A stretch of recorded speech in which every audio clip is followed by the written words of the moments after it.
Welcome everyone to this fascinating webinar we have on the cards today, Empowering the Public Sector Towards Net Zero, brought to you in collaboration between Public Sector Executive and Centrica Business Solutions. The green agenda has been held in high importance across the public sector for a number of years now, but perhaps no more than in the last 12 months has it come under such a spotlight. We must all take action to help meet the UK's ambitious 2035 and 2050 goals, and as a country showcase to the world what we can do when we come together. There's no better place for that, I think, than the public sector. Just a ways up the country from where I'm sat today, in Manchester, up in Glasgow, we've got the UK hashing out about a conversation with world leaders and decision makers at COP26, while elsewhere around the country, at central, regional and local levels, our public sector is helping stage policy, innovation and real-world solutions, tangible benefits to help us realise those goals. But that's enough immediately from myself. I'm sure we'd much rather hear from the experts in this sort of thing rather than myself on a Tuesday morning.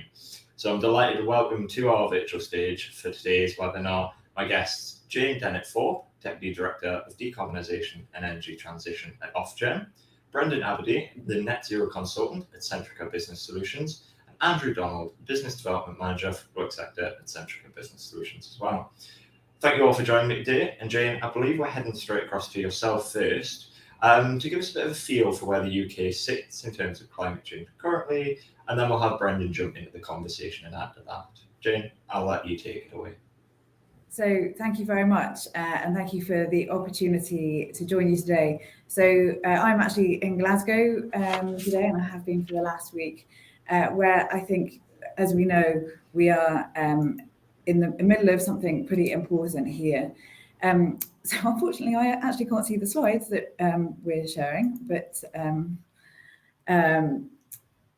I will just try and remember what's on them. So what the context of that we sit in the UK is obviously in the context of those international negotiations, but I think it's more concrete than that, because obviously we've got legislation for net zero by 2050, and that means the UK net territorial emissions need to reach net zero by 2050. And as part of the negotiations here in Glasgow, we've put forward the UK has put forward our nationally determined contribution. That's our part of the whole pie of solving global climate change.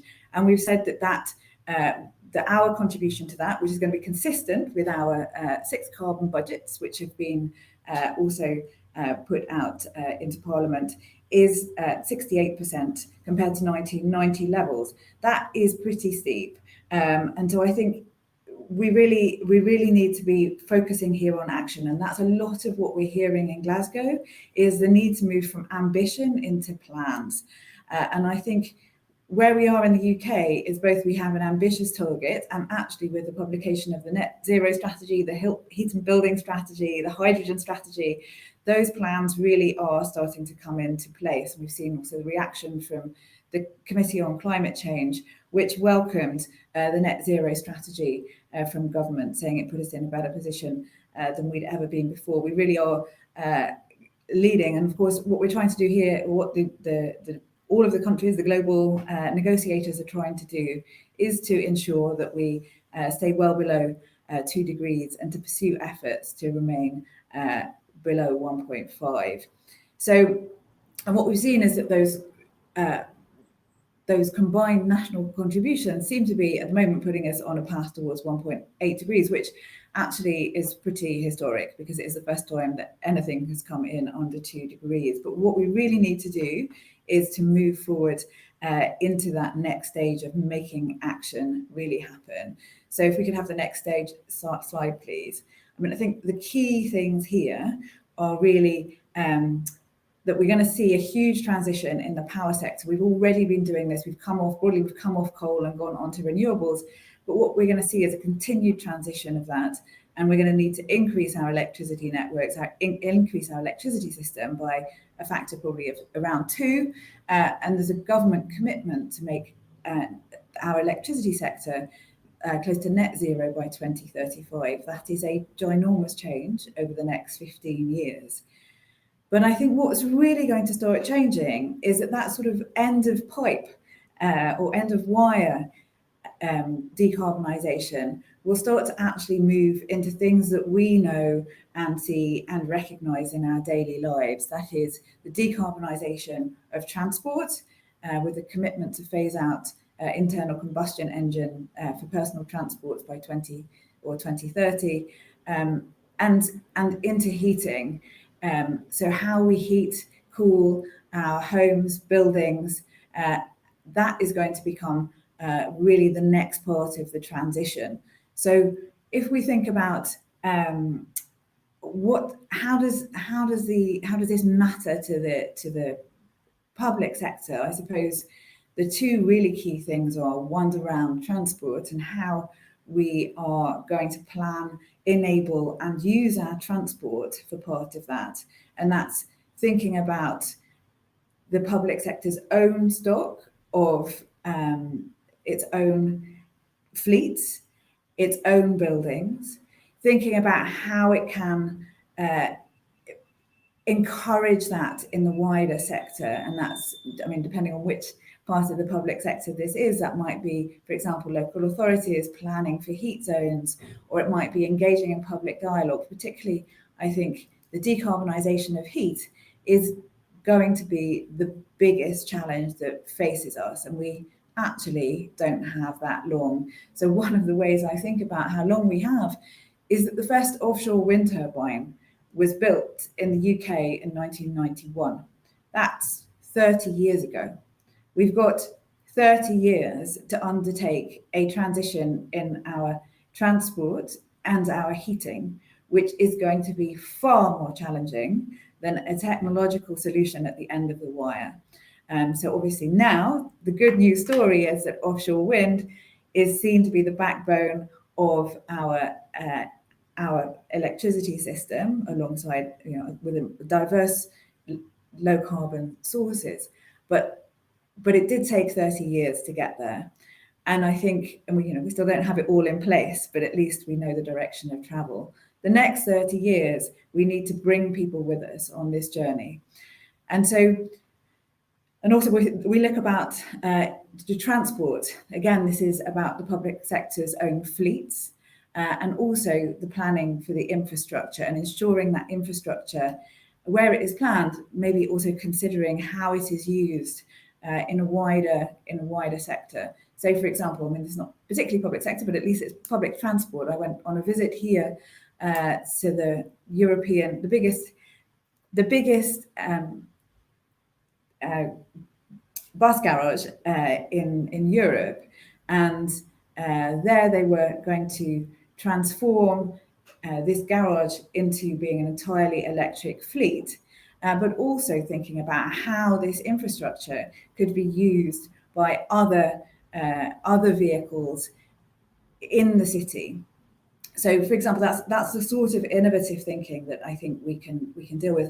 So we've got the heat, we've got electric vehicles, and finally, and sort of cutting across both of it, is for this new low carbon electricity system, which is really going to be, it's electrify everything is the mantra for how we're going to get to decarbonisation. It really is going to need to be smart if it's going to basically work and be low cost. We're going to have inflexible supply, not a fossil fuel powered generating plant at the end of the line that turns up and down when we want it to, but it's going to be renewables, which are responding to the weather, or nuclear, which doesn't like to be turned up and down very much at all. So smartness, choosing our demand, is really going to make this system work, as well as long-term storage. So when in the public sector we're thinking about the kind of systems we're enabling, we need to make sure that our heating and our EVs are fundamentally smart from the outset. And I think kind of putting all those things together, I think what I think about the public sector, and I think all of these aspects are really important, it's about the public sector's own consumption. So, how can it change its own fleets, its own heating? How can it make its own buildings more energy efficient? I think I also want to mention something about offsets. The CCC is pretty clear that offsetting is to be used for the hardest to abate sectors. There is none in the CCC world for power sector or for buildings. It is for really difficult things in agriculture and aviation and some heavy industry. So in terms of the own consumption, it's about reducing that consumption and changing where it comes from, moving away from things that have fossil fuel behind them into things that don't. And I mean, there's lots of really excellent examples around for how this can be done. But the overall aim in terms of energy efficiency, for example, is the government's aim, I'm sure many of you will know this, is to reduce emissions from public sector buildings by 75% by 2037. There's significant funding that has been put aside for that through the public sector decarbonisation scheme. But that is a huge challenge. But energy efficiency comes along also with how to change the heating sources in those buildings. So that, I think, is also really, really key. So these are the sort of things that are about own consumption. And I mean, so for example, also on electric vehicles, the NHS England has made a really fantastic commitment of reducing or changing the NHS fleet to low or ultra-low emissions vehicles, 90% of those to be low or ultra-low emissions vehicles by 2028. So there are lots of examples that can be learnt from, expanded, accelerated from around the public sector. And I think the sector, one is our own consumption, but the other really, really important one is leadership. And that is the public sector as a leader. And I think there are two facets to this. There is the leader that demonstrates to people, to individuals, shows that kind of moral leadership that we would expect from the public sector, whose interests basically should reflect those interests of us as citizens, as people of the world, but also the leadership to show other businesses how things can be done in practice, other householders how things can be done. So, and I think that leadership is really what is going to be needed, and actually stepping up to the plate, we're all going to need to take risks and learn from each other as we're going to make this very rapid transition. And the final thing I want to say is really about supply chains. And I think there's the own consumption, leadership, and the supply chains. On supply chains, I think especially on heat, decarbonisation of heat, this is going to be so fundamental. Having local people who can do the job, as well as the business supply chains that underpin it. And so the public sector, both with its spending power, with its commitment and its leadership to generate those supply chains nationally, but also locally in places where people live and work, is going to be tremendously important. And I think just finally to close, there's two things that we hear a lot about here in COP, and I think they're relevant here. One of them is around showing, we're turning those ambitions into actions, which I think all of this is about. But the other one is around collaborating and learning from each other as we go along. And I think that will really be a key part of the next steps in this transition. Thank you.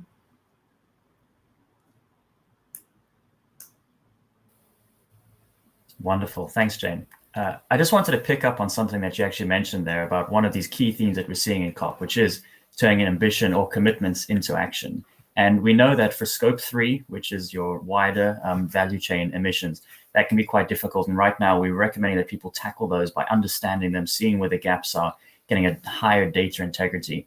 But when it comes to your scope 1 and 2 emissions, what we really need to do is start taking action right now. And one approach to this, which works quite well in the public sector, is to really take some sort of a consultative approach, which is a holistic approach, where you look at all of the different options which can take you to a net zero end state, and then choose which is the best for you financially. Because of course we have the emission side and we have the financial side to any plan. Next slide, please.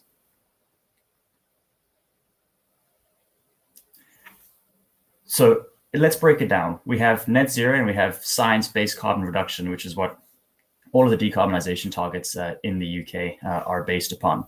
So in terms of net zero, I think we're all quite well versed in what net zero means at this point. It's decarbonising your your value chain and your operations as much as it's technically possible. And Jane mentioned that in the case of buildings and power, that really does mean net zero, not just using offsets to get you there. But then in terms of science-based carbon reduction, where does that take us? Well, it starts with the Paris Agreement, where we said we would limit global warming to either 1.5 degrees or well below 2 degrees. And then you go down from there. So each country has their NDC, as Jane mentioned, their nationally determined contribution, which is their contribution to the decarbonization effort worldwide. Then on top of that, you have to then take that down from each country to each organization, each company within that country, and they must in turn provide their contribution to the decarbonization effort. So that's where we get science-based carbon reduction. It's a framework to actually quantify what your carbon reduction year on year needs to be to reach either 1.5 degrees or well below 2 degrees. So in terms of what this actually means for a company or an organization, an NHS trust, a local authority, etc., it means that we know what your decarbonization levels need to be from where you are now. We have a framework for that. And then once we have this glide path, this emissions glide path for you, your fair share, to then reach net zero, we can build upon this. Next slide, please. So if we take the NHS as an example, we know that in the Delivering a Net Zero NHS strategy paper, we have these reduction targets built in. So the NHS carbon footprint is more or less the scope 1 and 2 emissions for the NHS. And we know that by 2032, there is an 80% reduction target. It's by 2028 to 2032, an 80% reduction target compared to a 1990 baseline. And there needs to be net zero by 2040 for scope 1 and 2. And then for the full value chain, which includes the scope 3, there's an 80% reduction target by 2036 to 2039 compared to that 1990 baseline.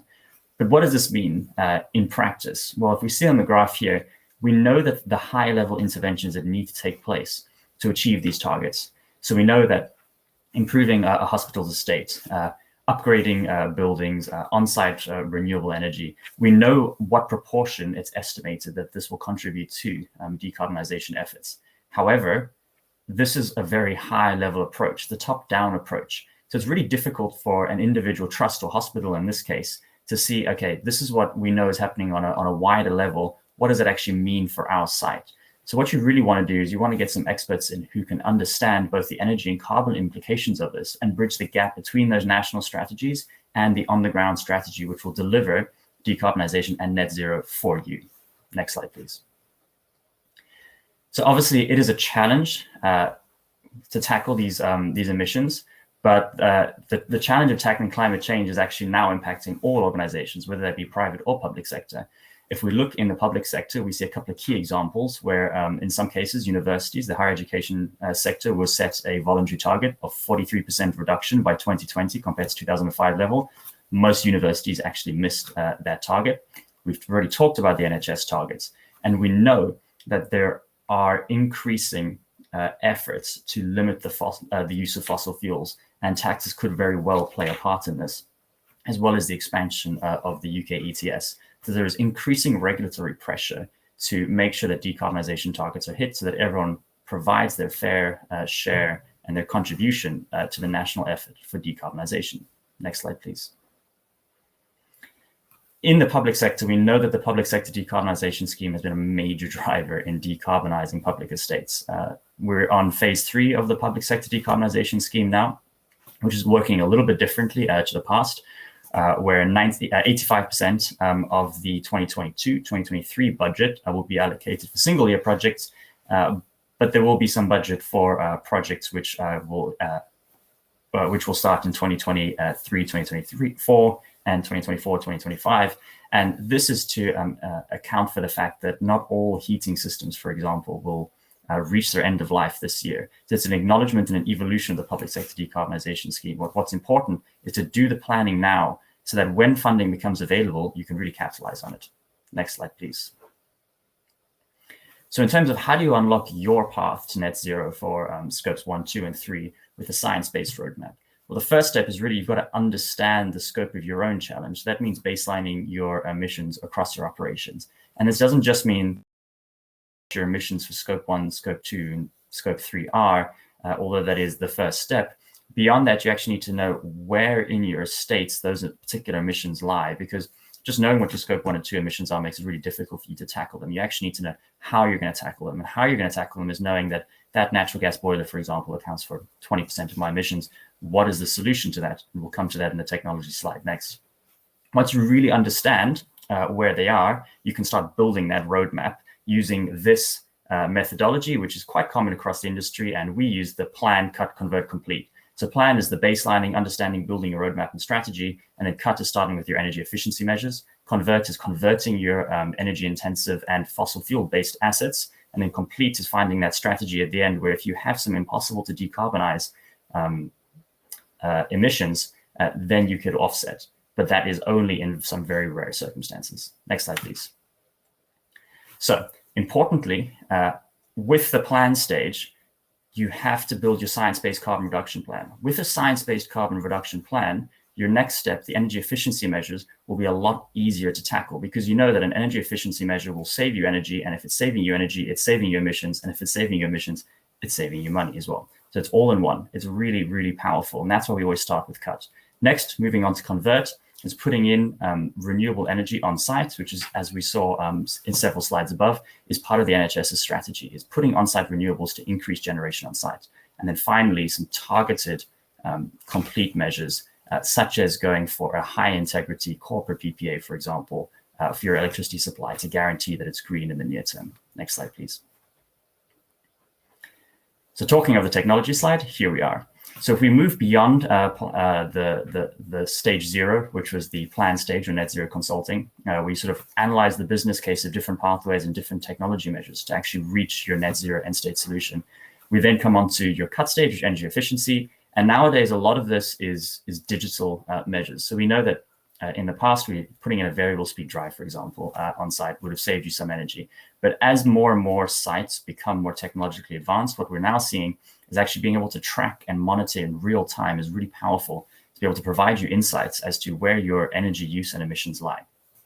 Then we move into the convert stage. You can see above, we've split this between power, heat, and vehicles for scopes 1, 2, and 3, because that is essentially what your scope 1 and 2 emissions are. Sorry, not scope 3. For the power side, we know that solar PV has a payback. It's really useful. It'll reduce your energy consumption from the grid, as well as lower your emissions. The difficult part, as we all know, is tackling your heat-based emissions. Now, a large part of PSDS3 has been focusing on decarbonization of heat. And as such, we've seen a lot of applications go in for heat pumps, some air source, some ground source, and a few water source / waste heat source heat pumps. Now, the benefit for us is we know that right now the electricity grid has an emission factor attached to it, but the government has committed to being net zero by 2035 for the power system. So that means that by 2035, we know that a heat pump is a net zero solution. So intrinsically, we know that that's there. But at the same time, it's also important to evaluate other different types of heat generation technology. For example, you have just plain electric, which is using electricity for a 1-to-1 ratio of heat. And then potentially also have hydrogen boilers somewhere down the line. If you're close to one of the hydrogen hubs, you can get access to that. You can get hydrogen trucked in. It's important that you evaluate the financials behind that so that you make the correct decision now, because these energy strategies tend to be quite long term. You're looking 10 up to 15 years minimum, and you don't want to be making a decision now and then regretting it in 1 or 2 years later. So it's really important to get that plan stage done so that your convert stage is done with confidence. And then obviously on the vehicle side, we heard Jane speak a little bit about electric vehicles and about ultra low emission vehicles in the NHS. Well, clearly to provide the infrastructure so that you can have those ultra low emission vehicles or battery electric vehicles, you'll need charging infrastructure. And that's both for your employees and your fleet itself. And it's important to take into consideration what that means for your site, your consumption, and your connection capacity. And then moving a little bit further down the line, we might start seeing the implementations of hydrogen CHPs, for example. Depends on the development of the hydrogen economy. We know that the technology is being developed. We expect by 2025 to 2026 to have 100% hydrogen CHPs, but obviously you need access to hydrogen first before you can go ahead and make that commitment. And then finally, in that complete stage, we see the measures where right now you would be looking at REGOs, Renewable Energy Guarantee of Origin, as well as corporate PPAs to secure your long-term supply. And that's both from a financial and from an emissions point of view. As we've seen with the energy markets recently, having locked in some lower prices probably would have been really beneficial from a corporate PPA point of view. Next slide, please. So then in terms of where do we see the sector moving for the complete stage? Well, we know that right now REGOs from overseas are slowly being phased out. There are government consultations to see whether or not guarantees of origin for renewables in the EU will be accepted. And as such, we recommend that as we move towards a higher integrity approach to decarbonisation and net zero, we start going for high integrity complete options. So that's corporate PPAs without additionality or corporate PPAs with additionality, on-site renewables, as we've been talking about. And then as we move into the future, 10, 15 years down the line, as Jane was saying, really take advantage of that technology so that we can start having things like timestamp REGOs, 24/7 matching, which is happening with Vattenfall and Microsoft right now, really taking advantage of the tech to make sure that we are actually 100% renewable 24 hours of the day. Thank you.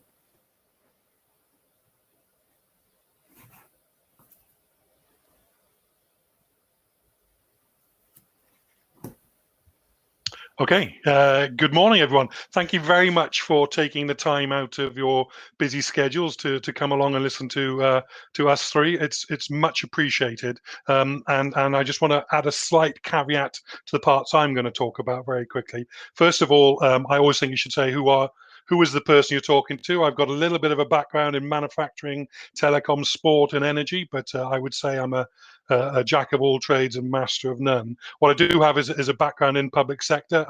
I've been involved with the further education sector in Wales since 2000. I'm chairman of Gower College, Swansea, a £60 million college, and have been chairman of the finance committee there since 2010. And I've been involved with the Welsh Assembly and local councils and stuff around a whole raft of things since then. So I feel some of the pain you guys are going through, certainly. And two other parts, I'm going to be brief to try and cover everything I'm going to cover in the time I've got is pretty difficult. So apologies for that. I tend to go too fast. I get excited. I mumble my words, but I'm sure that the slides will be available after we've spoken. So please do bear with me. And again, thanks for your time coming along today. So the key thing for me it always comes back to the energy trilemma. It's about that cost of your energy. It's about the security, the resiliency of your energy supply, and then the carbon emissions. And depending on where you are as an organization, those three things will float around in different areas. And of course, as we're now talking about carbon reduction, then we're going to try and focus on turning that ambition into action. No one disagrees with the desire, the need to decarbonize, but how can we actually do that? So I'm going to focus in this particular part in some of the products that you can put in place to make sure you accelerate that journey. We're in exactly the same boat as you. We have the same commitments as an organization, and everything we're trying to do is what you're trying to do.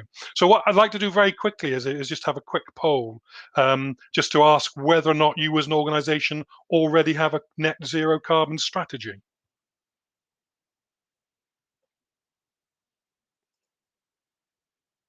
So there should be some questions on the screen now.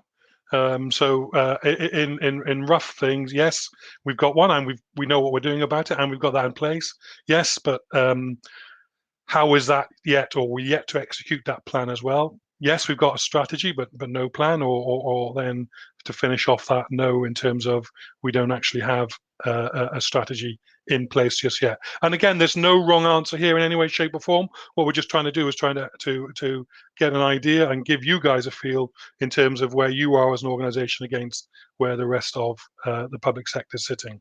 So I know we've got over 100 people attending today, over 400 people accepted, so that number will go up and down. But it should give us a really good indication in terms of what we've done. So hopefully we found the vote button, and that'll be of use to you. So again, you can see there from those pictures, nearing on half have that action plan, and that's in the middle of being implemented. Lots of people have got that plan, so I'm just adding up very quickly. 4/5 or 80% have that action plan, and then about 20% at the end that don't have that. And I think that's an interesting statistic from me, certainly in terms of where we're going as well. So I don't know if we've finished polling, and we'll just crack on in terms of what I was going to run through, if that's okay. Yep, no problem at all. So first of all, I'm just going to give you a quick advert in terms of what we're trying to do as an organisation, and how we're affecting the space effectively in terms of what we're trying to do. And this is the typical advert slide. The interesting piece for me, we talk about being a digital economy, moving into the digital area. 38 billion data points collected each month globally is just absolutely phenomenal. Understanding that energy thing is becoming more and more relevant as we go forward as well. The other piece then, of course, is what we try and do is we try and take that energy trilemma, and what we try and do is how do we work that, how do we analyze it, how do we install it, how do we operate it and optimize it. And this is probably a better idea in terms of focusing on those measures. So we probably all understand or have an understanding of what those things are actually on our site. Things like electric vehicles, operations, cogeneration, LED, solar, power radar, heat pumps, and all those type of stuff. Demand side response. So how do we actually get some money out of our installed asset base? And then the thing on the left hand side, which is the upstream piece, the connections, the power, and all that type of stuff. One of the key parts then is how do we bring all those together? How do we make those coherent? And hopefully that's what an organization such as Centrica will be able to do for you. The key thing for me, though, is that life cycle piece. It's taking it not just installing a measure and then walking away. It's making sure it's there and is usable. And we're talking 10, 15, 20 years. I love Jane's stats about 1991 being the first wind-powered wind-powered turbine. The key piece then is making sure that's a life cycle. One of the stats I always like to use, which is, I'm not sure if it's a story against us or against our clients, we've installed over 7,000 solar sites in the United Kingdom, but we only have 1,000 maintenance packages. That means there are 6,000 installed sites that have nothing looking after them. What if it goes wrong? We don't know what happens, all that type of stuff. It's exactly the same as buying a car and never servicing it. So for me, in terms of these long-term solutions, is about that life cycle management is absolutely key. So how do we do that? We've talked already. It's about that efficiency, reducing the costs. The complexity of energy never astounds me. I used to work in computer system recovery, and it wasn't half as difficult as to understand as how you work out a price of a piece of energy. But it's about making sure that we understand that and get those insights, reducing those energy costs, and getting that predictability as well, because that's another piece which is important as well.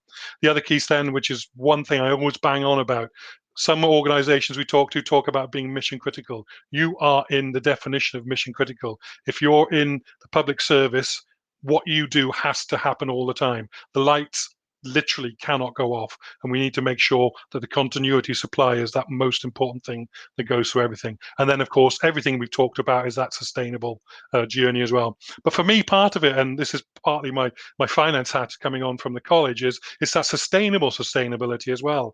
We don't have that magic wand. We don't have limitless amounts of cash, so we have to be able to build that into our plans to make sure that it is affordable in terms of what we're doing and where we are as an organization. So that sustainability comes with financial sustainability as well as we go forward. And, again, to finish the advert, it's about putting the right talent, the right capability to add to what your organization already has. What we need to do is we need to come in and complement you as an organization, not take over, not dictate, not nothing. It's about being able to complement the abilities you already have inside it. So that's the first piece. The second piece I'd like to talk about is baselining. And if there's only one thing you take away from today, it's about making sure that you're baselining, you understand exactly where your organization is coming from. In many organizations, energy is a cost. So you've been given £100 budget for the year, £99 good, £101 bad. We don't understand what that is. We don't understand its squaring. We don't know where building A against building B is. It's really important. What is a kilowatt? How does it look like? How big is it? What is a ton of carbon? All those type of things are absolutely essential. One of the examples I like to give is a college that I was working with, whereby they put energy efficiency measures in, reduced their footprint by 10%. But then the price went up by 10%, and the financial director says, where's all the money gone? So it's important we split that difference between cost and actual usage. And one of the ways that we can do that is via our Energy Insights platform. I'll talk about this in a little bit of data, but basically it's very simple to install. It's wireless. It's very easy to understand. But what it does is gives you that actionable data, which allows you to understand exactly what your entire footprint is, whilst allowing you to make changes as and when required as well. I'm going to go into that in a teeny bit more detail. First of all, how that then fits into your overall setup. So ignore the Centrica piece on this even. It's about how you bring into your DSR and your on-site generation, anything around your heat and power, battery storage. You have to have that overarching view that lets you know exactly where you are, how you're understanding it. The importance and understanding of that consumption is absolutely key in terms of getting you to where you need to be in terms of your net zero journeys. So we do this via a couple of methods. I've put these in detail for a reason. Effectively, we clamp them on. They're completely wireless. They're powered by the current. Very simple to do. They then transmit information to another clever bit, which you can either do connect into your network, or you can do it wirelessly as well. And it gives you all the information you could possibly want. So just to go on to the type of information you can get on, apology for the Americanization here, but it can do everything in terms of where you are, actual versus average against timescales, power consumptions on a day-by-day basis, monthly, whatever, and building up these kind of pictures in terms of what you're trying to do week on week, year on year. Why have we used more energy in July this year? Well, that July 2020 was enormously hot and we had to have the air conditioning on, all those type of things which will affect your consumption and what you've done as well. It also has the ability to add in other pieces as well. So you can add in things like your water usage as well. So you get that overall picture in terms of one report. And then you can go all the way down to device level information. One of my favorite stories, again, is one of the universities we were working with installed some very efficient measures, reduced their consumption massively. They then installed the world's most powerful laser, and strange enough, their consumption went up. Financial director looking at cost says, why hasn't the cost come down? Whereby they're saying your usage has come down. We're just using more bits. They're using more energy. And that's another key part as well with the public sector. There are parts of your estate that have to consume energy. And we need to understand that, going back to the point Brendan was working, in terms of choosing that demand, being smart about it, and understanding where that's coming from. And then I just like to put this picture in because I think a heat map is pretty impressive as well. But this is the type of thing that you can get out of the functionality of the platform as well. Another really important piece is you can set alerts and stuff like that. So you can ask for devices using too much energy or not using enough energy, or even going off. One of the examples I use is in a hospital where they were storing samples in a fridge. When they left the lab, the fridge was working. They then came back the next day, the fridge was working. So as far as they're concerned, no issues at all. What had actually happened is the power had failed to that fridge overnight and actually compromised all the samples. They wouldn't have known that if they hadn't have access to the kind of alerts we're talking about as well. And my absolute favorite one. So we know that behavior improvements is really important, but how do you track your behavior improvements? So this is a real live example from a retail customer that we use. And hopefully the one thing you take about this is, on the right hand side, let's just turn the lights off when we're finished. It's interesting that the Regent Street is an example in terms of their total consumption per area is very good, and it's heating and cooling consumption, but it actually uses as much energy when it's closed as when it's open. Turn the lights off. And this type of insight allows you to identify behavior changes as well. And how simple is it? Literally click it onto the side of a distribution board. I've just showed you that just to show the difference between that and a fully wired solution as well. So what that gives you then, as I said, is that complete actionable data. And you can get that in a number of different ways. You can have an energy manager's view with every single view you could possibly want in the world, all the way down to actually having that on a handheld device. So you can have a completely different view for your energy managers, and then with your estate team who are walking around saying, actually, yeah, we haven't turned the lights on. Or the cleaners are coming in at 5 o'clock, turn the lights off, not doing anything yet. But what that does is it allows you to provide data-driven decisions. We can make sure that whatever you're trying to do, back to that point in terms of that plan, cut, convert, complete, this is absolutely the key way to do it. One example of where we did that was at the Coonelly Earth Station. They had a couple of pieces there. Basically, they've got some areas where they need to make sure their data or their documentation is kept at a certain temperature. But also within 3 months of installing this, they've had a 10% reduction in their energy across the site. Most of that was behavioral, but also around looking at some of the devices which weren't working as efficiently as they possibly can. We are so committed to what this actually does. What we're going to do is there's actually going to be a free trial opportunity at the end of this. We're going to send you an entry confirmation in the next couple of days, and all we want back, send us back a paragraph on why your organization should be considered. And what we'll do then is we'll send you through a complete set, no obligation, no cost to yourself, which will give you access to the type of information you can see and understand exactly how powerful this level of identification can be for you. So nothing to worry about now. That'll be sent to you after the presentation as well. So what I'd just like to do now is just have a quick question again. Do you have an statewide actual data source? And again, from a poll perspective, we'll just move over onto the poll thing and see whether or not that's something that we can pick up in terms of what we're trying to do. Excuse me.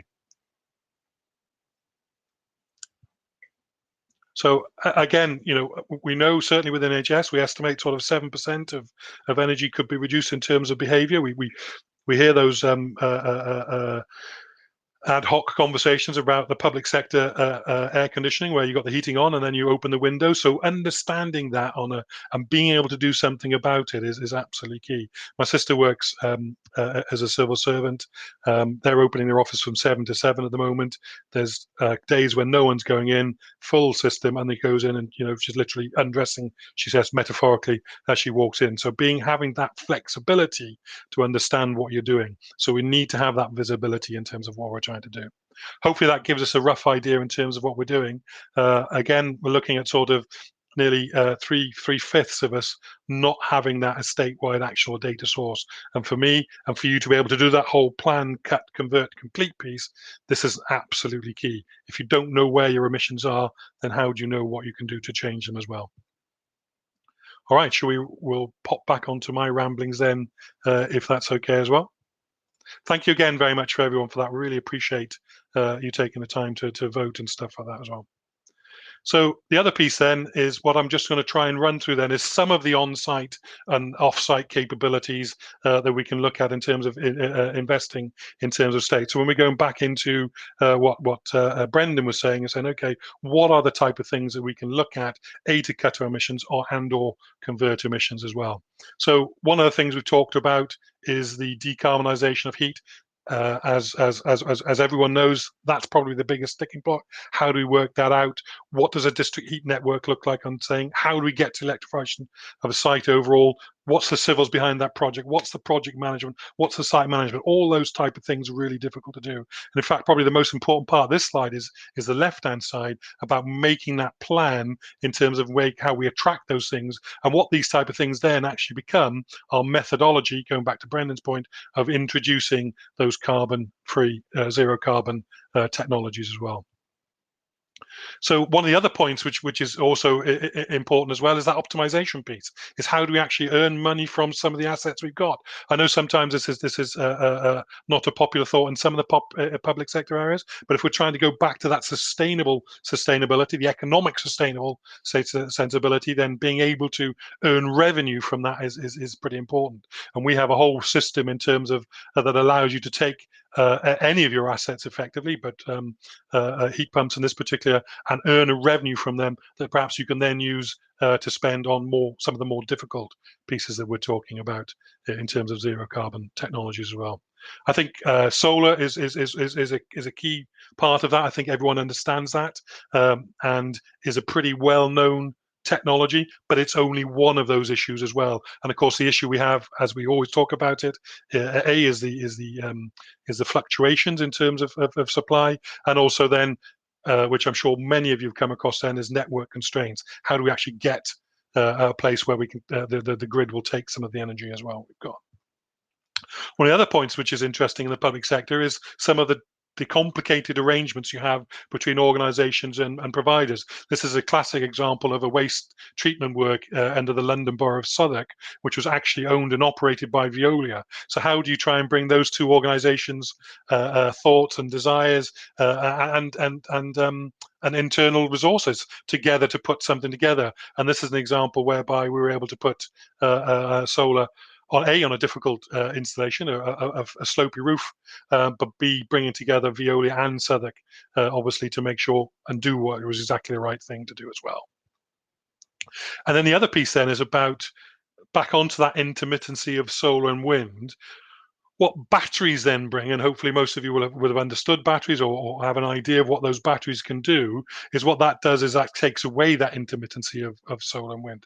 In an ideal world, you'd have the solar charging your battery during the day and then releasing that energy during those really expensive 4 to 7 o'clock type of stuff. So what the business case is now becoming more and more relevant as the prices of batteries come down, as the price of energy goes up as well, those type of things are becoming more and more important. And of course, we're back into, as Brendan said, that trilemma busting solution. It reduces your carbon, improves your resilience, and also reduces your revenues as well.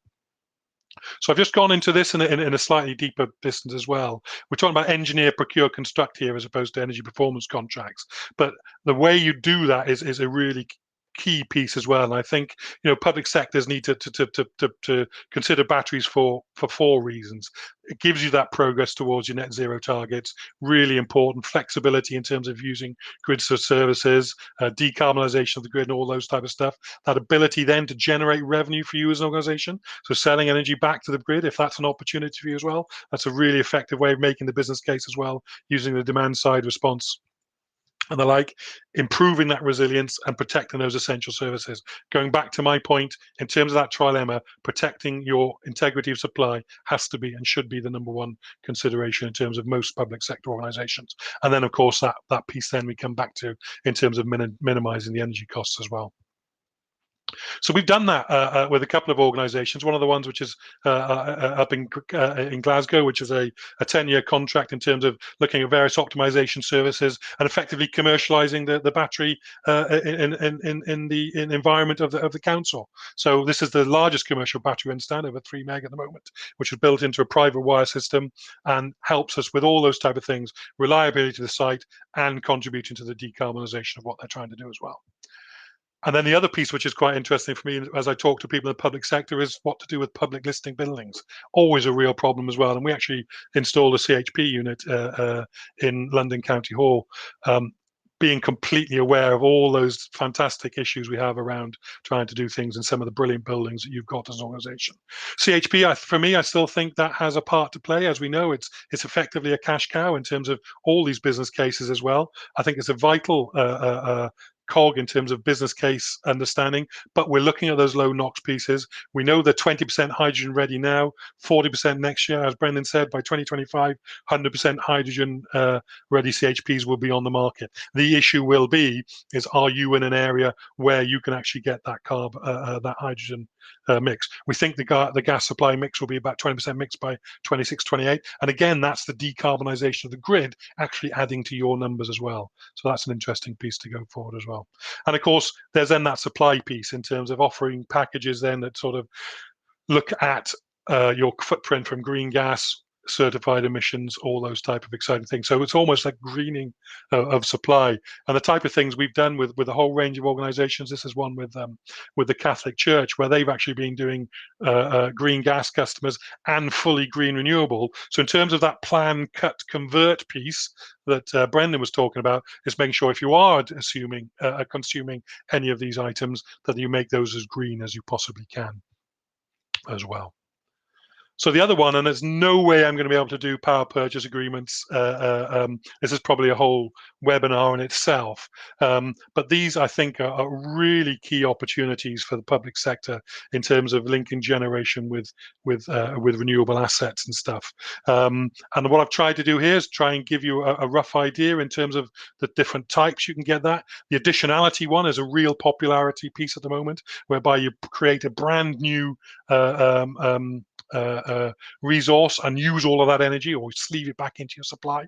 So that's a really great way of doing stuff. The indirect, so we'll actually tell you which asset it's coming from, but it may not be 100% used for you as an organization. I know there are some accounting issues, ownership, and whether they fit into balance sheets, so that's an option. And of course the indirect contact, where it comes from that renewable piece as well.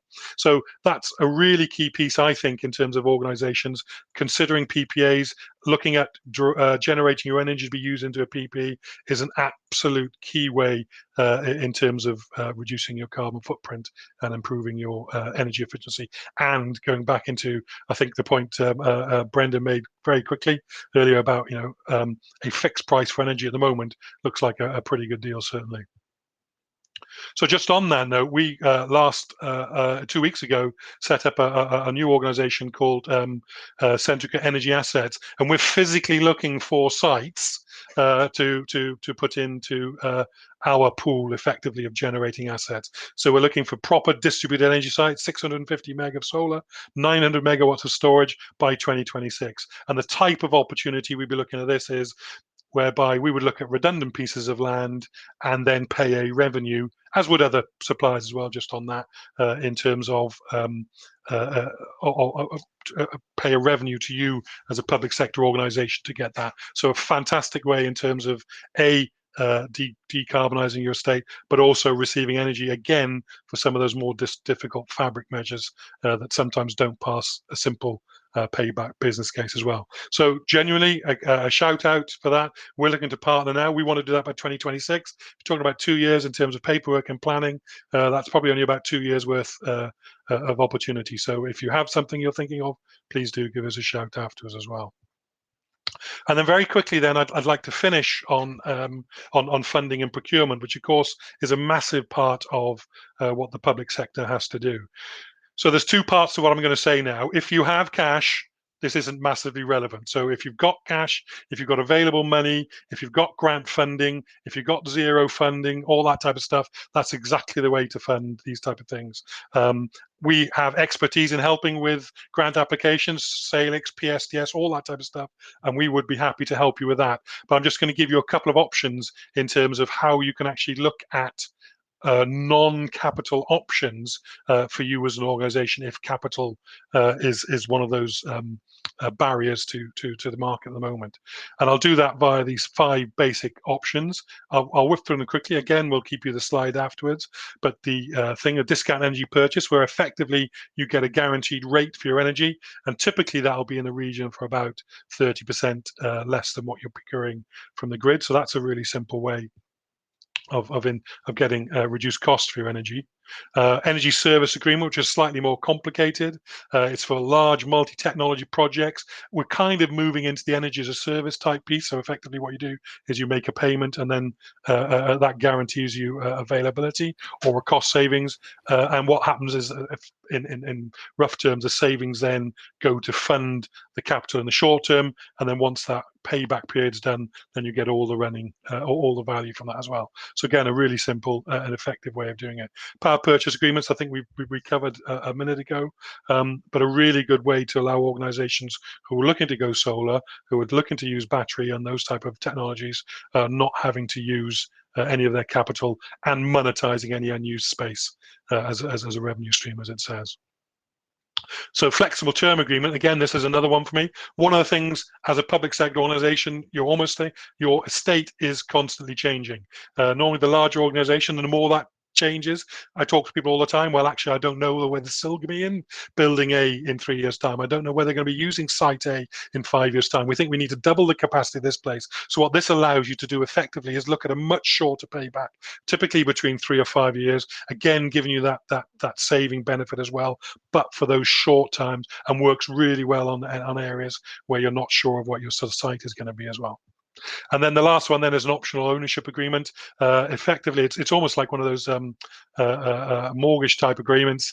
It's almost a capital repayment type thing whereby you can actually agree to pay for the asset over the period of time of the contract and or make capital contributions to that. One of the things this works pretty useful is it allows you to use capital payments from differing financial years, which I know sometimes can be an issue in terms of the way the public sector is funded. So one last quick quiz then, if I maybe again ask you to reach for your voting buttons, is do you see access to capital as a major issue in terms of your quest for net zero? So I think it'll be interesting for all of us on the call to understand whether or not that may or may not be an issue. So capital not an issue, Capital's not an issue, but we have to make sure that that's either supplemented fully by or relies completely on grants as well. However, or are we back onto the business piece as well? Or yes, do we have an issue in terms of capital? Now, just by way of explanation, I was at an event probably about this time last year, which was a roundtable event, and with some fairly senior public sector officials, and they were saying that capital shouldn't be a barrier to accessing energy efficiency measures. I think that where we're going in terms of this quote shows that, okay, perhaps that's still something we need to look back on, and goes back into my boring but much repeated point about sustainability as well. Brilliant, absolutely. Thank you very much indeed again for those figures. We'll make sure that those are available for you everyone afterwards as well. And we'll go back into my brief finishing point now as well. So the last piece then is in terms of routes to market. So again, having been on various audit committees, being chairman of finance, all that type of stuff, demonstrating best value is the absolute #1 priority of a publicly funded organisation. I think that's really key. There have been instances over the past 2 or 3 years where perhaps some things haven't been followed. I'm 120% sure that there'll be a massive focus in terms of doing that.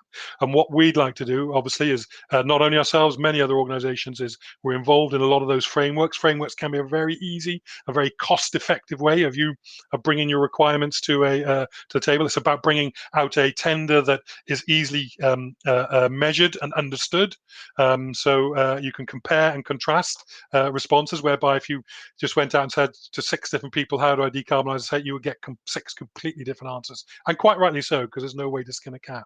But I think that framework piece is a really good way. We work very closely with a number of partners, and would be more than happy to help you in terms of securing those partnerships as well. So back to where we started from, back to that trilemma: price, security, carbon. How do we get those in an extremely complex, genuinely mission critical environment? Hopefully that's giving you a flavor of the type of things that will allow you to turn ambition into action. It's giving you a brief overview of quite a difficult conversation. I'm going to finish very quickly my piece in terms of that advert. For me, it's about partnership. Those days of just buying things and people walking away have gone. Whatever you purchase nowadays, whether it's your fridge, whether it's your telephone, whether it's your car, the happiest journeys are those ones where people understand what you're trying to do and enter into that journey with you as well. And I think that's us moving on to a question and answer section. Certainly. Thank you for that, Andrew, and for equally Brendan and Jane. It's been fascinating to hear so much insight and expertise. I feel like in an hour, I've gone from having a good understanding to it to becoming near enough an expert. So what I'm going to do is bring all these back on stage in a second and run through some audience questions. I've seen some have come in already, but we do have a live Q&A function for anyone that wants to use that. As I'm letting those filter through over the next sort of 30 seconds to a minute or so, I will just reiterate, as you mentioned throughout, Andrew, as well, following this webinar, we will make sure that all of the slides are available to our attendees. Similarly, we will be sharing out that follow-up information around the free trial. What an amazing opportunity, and by all means, we'd implore you to get in touch with Centrica, with Andrew and his colleagues, if that is something of interest to you.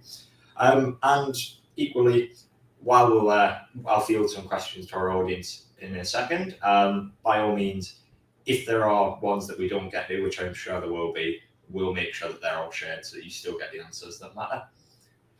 So if we could bring our guests on stage, perfect. I can see everyone's faces. I think Brendan or Andrew, I don't know which of you would want to take this best, but we've had a question from Stephen, who's explaining that in his local authority, they have declared a climate emergency, they've set great targets to 2030, they're doing a lot of the steps we've heard. However, what he'd first want to know is where do they look for the metrics and quantify? Certainly from Andrew's presentation, it sounds like Centric Business Solutions is tools create a lot of those metrics, but where should they be really looking?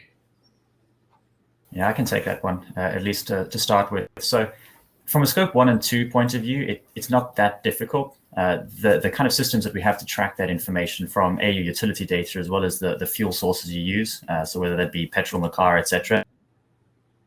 Normally with the finance team. So we know for scopes 1 and 2 that is possible and that we can track that kind of information. But you raise a really good point, because net zero is not just scopes 1 and 2, it's scopes 1, 2, and 3. So 2030 is very ambitious, and we like ambition, but actually a lot of these local authorities haven't actually started that journey of quantifying scope 3 emissions. So the next step there is really to start that quantification process, see where the gaps are. With scope 3, it's really quite difficult if you don't have someone helping you. Getting to the bottom of that is hard, even if you're a skilled organization and you've done this before, never mind if you're on your own. Now, if we look a little bit beyond that point in terms of, well, okay, if we have the data, can we do it? Of course, it's possible. Anything's possible. But what, as we've been saying all along today, as has been said at COP, is that really that commitment to being net zero by 2030 needs to turn into action of actually taking action right now, starting with scope 1 and 2 and getting your scope 3 data in-house as quickly as possible so that you can tackle that. Absolutely. And switching across for another question that's come in to yourself, Jane. Obviously, you kicked us off today with a great sort of view of everything going on and a lot of the sort of insight that Ofgem can offer. We've had a question in from ESMA around Ofgem's own plans to sort of increase collaboration with local authorities. I imagine as well being able to share a lot of the wider expertise you have. So look, I think we think that as we move towards the next part of the transition, it becomes really clear that we need local authorities in particular to be part of kind of planning, engaging with their constituents, with their residents about what the shape of the transition looks like, and that will need to be phased, kind of reflected within the DNO's plan, so that network operators, they'll need to think about how are we going to reflect those local authority plans within our requirements for the network. But to some extent, to do that, they need the local authorities to be planning, engaging with their residents and making those plans. But when they have them and they have clear, actionable plans with some kind of commitment to make sure they are delivered, then that puts us in a really good position to be able to talk to the DNOs. And there was a mention of DNOs earlier. I think for local authorities or other public sectors to talk to the DNOs about what the options might be when they're thinking about upgrading, because some things are not movable, but some things might be. So you might do things in a different place if you knew the costs of upgrading the networks there. So I would encourage everyone that's thinking about needing really significant new electricity in particular to go and talk to their DNO sooner rather than later. Yeah, absolutely. And looking at some of the other questions that have come in and among many of our attendees, thanking you for your time in the great webinar we've had. It's great to see. I'll go across to yourself, Andrew, quickly for one of the questions that's actually come in relates to the story you mentioned early on of the large number of solar panel sites, but against the number of maintained ones. We've actually had a question around sort of decommissioning and continued maintenance of those. Will the situation for those that potentially do need decommissioned solar panel-wise, will that have a negative effect on reaching net zero? And how do we combat that? Is it about having this full picture? I think you're on mute, Andrew. Sorry. Someone had to do it. Oh, no, it doesn't say. It doesn't say. You're sorted now. I'm talking now. Yeah. Apologies. I think in terms of it's a really relevant piece. I think obviously if you've included solar in your calculations and then remove that solar, then that's going to be obviously has a negative effect. But I think the point being that I was trying to make about that life cycle piece is we need to ensure that those are ongoing the whole time. So as and when things come up for renewal, then we change those. And of course, we're talking about 20, 30, 40-year journeys, and things may come into the mix that we don't know stuff about already. We're talking about, Brendan, hydrogen boilers and all those type of stuff, hydrogen-powered cars, fuel cells, all that type of stuff. So I think keeping a constant eye on that, but that maintenance piece is really important. In terms of general points, the decommissioning of solar panels wouldn't help necessarily net zero, but it depends on what you would then replace them with. Is that a fair comment? Yeah, absolutely. It's about seeing that whole picture, the whole opportunities. I'm conscious that we're already running over the allotted time we have. We have got lots of other questions. As I say to you, our audience, we will ensure that they do get to the relevant people and you do get the answers that you wish. Similarly, as we've said again, the slides from today will be shared out. I know that's been raised a couple of times and everyone seems super keen to dig really further into that, especially yourself, Andrew. You had so much information on there for people to digest. Yeah, it was deliberately done. So yes, we'll make sure that happens, Matt. Fabulous. But yes, from myself and from all of our audience, I want to thank Brendan, Jane and Andrew again for taking the time this morning. It's been so insightful to hear. And on top of that, as I say, we will make sure that all of this information is shared out with people, so that this is very much the start of the conversation. Similarly, for those that are of interest to the free trial that Andrew alluded to, do keep an eye out on that information. We'd love to hear why it could matter for your organisation. And hey, if Andrew and Brendan and Centrica Business Solutions want to put their money where their mouth is, which I'm sure they have full confidence in, what can only benefit the public sector, can't they?